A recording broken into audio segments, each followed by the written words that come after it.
카메라에는 두 여성의 실종부터 조난 상황까지 그대로 담겨 있었습니다. 하이킹을 떠난 초반 사진은 모두 평범한 사진이었지만 실종 이후 4월 8일 오전 1시에서 4시 사이에 찍힌 사진은 무서운 게 딱 좋은 밤 7화입니다. 이번엔 진짜 7화입니다. 이렇게 해야죠. 아이. 1일이잖아. 자, 그럼 첫 번째 썰부터 읽어보겠습니다. 색동 저고리리리리. 제가 중학생 때 학원 선생님이 해주신 이야기입니다. 옛날에 학원 선생님의 지인이 돌아가셔서 급하게 목포에 갈 일이 있었다고 합니다. 그래서 다음날 비행기를 예약하고 잠들었는데 꿈에서 오색 색동 저고리를 입은 여자가 미친 듯이 춤을 추고 있었다고 합니다. 꿈이지만 너무 생생하고 무서워서 보고만 있었는데 점점 틈사위가 사나워지더니 그 여자가 경기를 일으키듯이 몸을 떨다가 비행기가 쓰러졌다는 겁니다. 그리고 잠에서 깼는데 비행기 시간을 놓쳐서 못하게 됐습니다. 선생님은 평소에도 늦잠을 자지도 않는 성격이라서 이상하다 생각하고는 다음 비행기를 알아보려고 했는데 갑자기 선생님 어머니한테 전화가 오는 겁니다. 땡땡아, 살아있니? 하면서 엄청 우셨다고 합니다.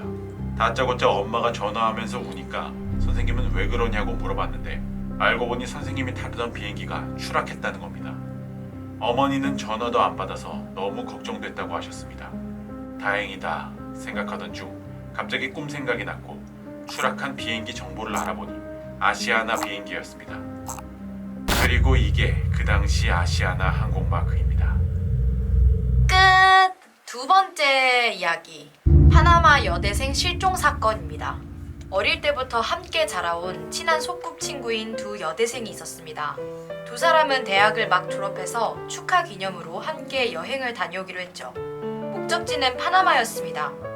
여행을 가기 위해 같은 레스토랑에서 6개월 동안 함께 아르바이트도 하고 스페인어도 열심히 공부했죠. 드디어 파나마에 도착해 2주 동안 즐거운 여행을 했습니다. 그리고 나머지 한 달은 한 어린이의 집에서 봉사활동을 하기로 해서 파나마의 보켓으로 이동했죠. 두 여성은 보켓에 도착해 2014년 4월 1일 오전 11시경에 보켓 근처 숲을 하이킹하러 떠났습니다. 주인집 개와 함께 외출을 했죠. 하지만 그날 저녁 함께 하이킹에 나섰던 개만 집으로 돌아오고 두 여성은 보이지 않았습니다. 집주인은 뭔가 심상치 않음을 느꼈고 다음 날인 4월 2일 해가 뜨자마자 경찰에 신고를 했다고 합니다. 4월 3일 파나마 당국에서 주민들을 동원해 숲 주변을 수색하기 시작합니다.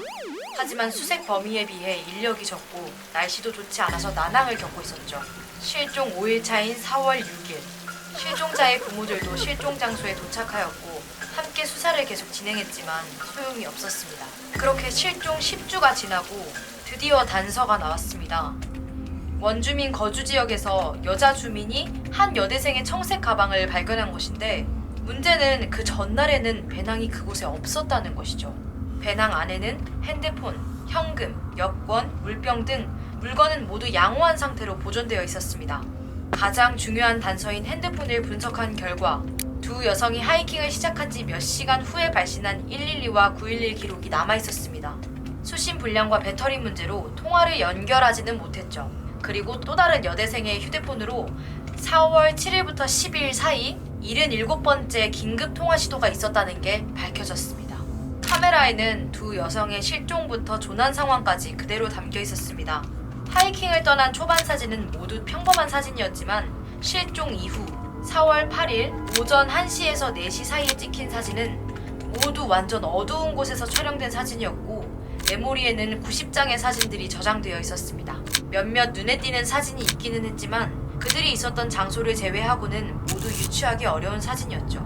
수사를 계속하고 있는데 그때 여대생 중 한 명이 입고 있던 짧은 청바지를 발견하게 됩니다. 의아한 점은 청바지에 지퍼도 잠겨 있었고 말끔하게 개어진 채로 발견되었다는 것이죠. 그리고 2개월 후 결국 실종자의 유해가 발견되고 맙니다. 가방과 가까운 곳에서 골반뼈와 부츠가 신겨진 발을 발견하게 되고 얼마 후 강둑을 따라 뼈 33점을 더 발견하게 되었습니다. DNA 분석 결과 두 여대생의 유골이었죠. 결국 이 사건은 두 여성의 유해의 흔적을 발견한 것 빼고는 모든 게 미스터리로 남게 되었습니다. 여기서 많은 의혹이 제기되었는데 몇 가지 말씀드리자면, 첫 번째 의혹은 두 여대생이 하이킹을 떠났던 오솔길은 관광객들이 많이 찾는 장소로 사람들도 많이 지나다녔다고 합니다.